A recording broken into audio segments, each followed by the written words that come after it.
BoxingVoice.com, live with Adrien, The Problem, Broner, Mr. HBO. So we're here, your press conference in New York, big fight with Gavin Rees, former champion. What's your thoughts on your opponent? I mean, I know in the initial press conference, media conference call rather, you didn't even know his name. Have you gotten a little more acquainted with him? No, I still don't know his name. I don't be looking these fighters up. What's up? All right, and I had the opportunity to interview you in your last performance with DeMarco. Brilliant performance, of course. You mentioned a few things. You mentioned the fact that you wanted Juan Manuel Marquez. After watching him destroy Manny Pacquiao like that, any second thoughts on that? I didn't even see the fight, but it's okay. You didn't see Manny Pacquiao go to sleep? I seen him sleep, but I didn't see the fight. Now, I want to ask you, I know that at 130 you tried to make a fight with Ricky Burns and you weren't able to. Seems like he moved up to avoid the fight. Now, again, you tried to make another fight with Ricky Burns. Negotiations fell through. Is it a thing that you feel maybe Ricky Burns is just afraid of Adrien Broner? Who would want to fight me, really? I don't blame him. Shit. He doing good. He all right.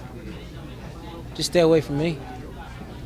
Now, in this fight, Gavin Rees expressed that he was a bit upset at the fact that the odds were so far against him and so much in your favor.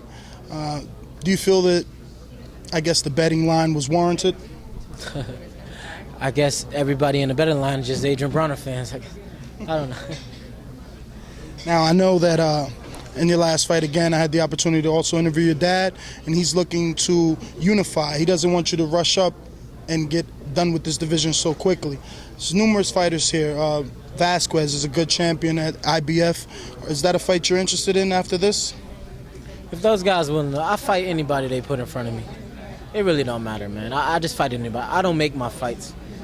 I fight anybody that's willing to fight me. That's what I do. Hook right, good night, man. Hook right, good night. So how has been the, change in moving up in weight up to 135? Has it been a lot better for you? Do you make the weight easier than you were doing at 130? Because we know you had a few difficulties there. So clearly this must be better for you now. I didn't have difficulties making the weight. What's going on? You know. All right. It's about playing mind games, you know. I outthink fighters, man. I don't beat them. I beat them mentally first, then physically. It was just a mental thing.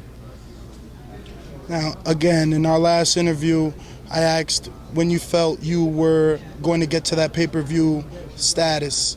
How many more fights before you think Adrien Broner is headlining a pay-per-view for HBO? End of this year. In the middle or the end of this year, I'll be pay-per-view, for sure. Now, most pay-per-view fights, they need a strong B-side. Does it matter with Mr. HBO? I'm Mr. HBO, man. They're going to watch me regardless. Thank you very much. I'll catch you after the press conference.